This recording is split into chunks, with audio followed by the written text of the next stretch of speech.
what we tend to lack as Irish teams is we have a bit of small island mindset, and a wee bit of it's all right to take part. Didn't they do well to get being part of it? Sure, It would be great to be up there with them, giving them a go. Whereas now, through second generational pros that we have in Leinster, some of the academy products, post Brian O'Driscoll, some of the pioneers that we had in that generation, these are kids who grew up in winning environments in Munster teams that had trophies and were competitive in Europe, and then in Leinster teams that were winning Europe as well. And now we have a team populated by loads of youngsters who don't have the medal. There are some lads in the changing room with 3 Heineken Cup medals, and then a load of hungry kids and really skillful kids with no medals, but they have a winning ethos and they're in a winning environment. Yeah. So there's no reason why we shouldn't be putting it up to the All Blacks. It's not just winning either. They're good. Yeah. They're really, really good. Genuine focus on everyone's skills, individual skills, and just proper coordinated team play. And that's what it has the squad. How the squad now rotates in both Leinster and Ireland is amazing. But it's great. There's great progress. Quality to the thinking of a lot of young Irish players, and I don't just say the Leinster Academy, although we will get into that because I'm extremely proud of the Leinster Academy. Absolutely. It's great.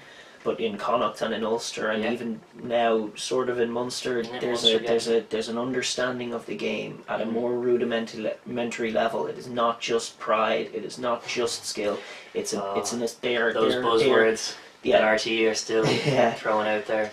The Irish players are intensely self-reflective and very analytical, seeking excellence of themselves, and the coach, demanding the it. coach as A well. coach who demands it as well, in both. And I'm happy with the Leinster, the fact that it's Leo Cullen now. We have a few Indigenous coaches. I'd like to see that start to ripple through in other ones. In the other provinces. Getting a big hand from Stuart Lancaster. Getting a big hand from Stuart Lancaster was a great acquisition. So I think Ulster need a Kiwi. Need a different coach. Need someone in there. I don't know. Pat Lam did a great job. That was one thing about 2016.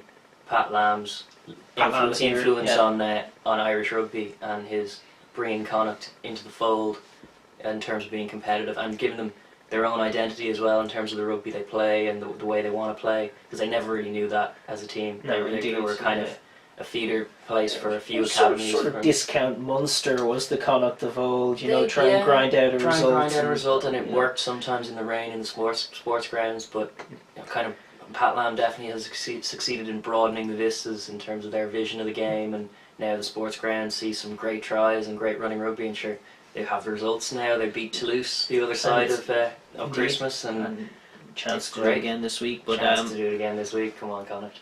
But it goes to show, it's a lesson to the entire rugby world that it doesn't matter who you are, whether you're Ali Muldowney or Brodie Retallick. If you have that mindset, if you understand where the space is and what you're supposed to be doing and how to attack it, you can be great with ball in hand. It is about the mindset more than it's about anything else. It's about the mindset. You have to want to play that way, and that's one of the things we've very rarely done.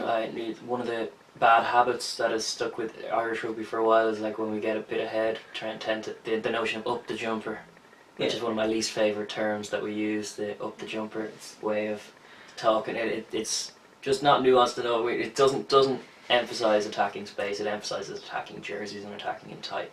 I think, and it like you're talking about, if you're thinking with that mindset, you're self-limiting and you're not attacking as broadly as you can, and then you're not going to get the scores. You're not going to break teams down.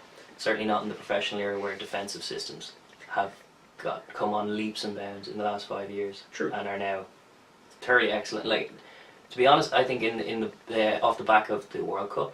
Last World Cup, I think a lot of teams big all World over the Cup world for attacking, free flowing, spatially aware rugby, I suppose you could call it. That's not like the talking points were there was the Southern Hemisphere teams in the semi-final, Japan, loads of teams. The teams that ran the ball did so very well. They were the ones that had their success, and certainly our game plan was exposed as a bit limited. Just even Six Nations thinking was exposed as a bit limited. There was always a mind towards like defenses win games, and that kind of thought where you have to try and come up with clever systems and tricks to tactical tricks to try and beat teams. And yeah, one of the things that Joe had right back from when he was coach at Clermont is sort of first phase set piece moves that score tries. Yeah. And it's sort of being found out as either not realistic or kind of silly. There was one great break, do you remember it in the World Cup? I think it was in the France match. A really clever move off the back of a line out that Keith Earls dropped. But it was you get one chance to score a try, here it is kind of move. Yeah.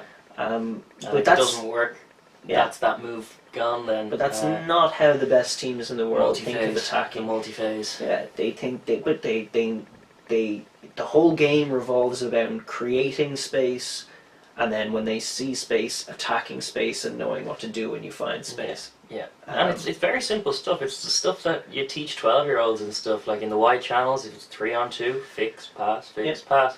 And if you fix and if your man comes in, you can skip as well. Just knowing when to skip, which option to choose, viewing the other passing lanes as options as well, rather than dummy lines, which it's sometimes with set piece moves that you're trying to score off, you do have one option in mind that you want to use to try and get the try, and if it's not on, it's not on. And there are certainly some players who are more prone to not shifting after that. Like, they'll call something, they'll do it, even if it means it's a telegraph and you're hit behind the line. I think we're moving away from We're moving away from it now, definitely, and we're embracing the offload a little bit more on the international level, Ireland as well. Yeah, which I think is so. a good thing.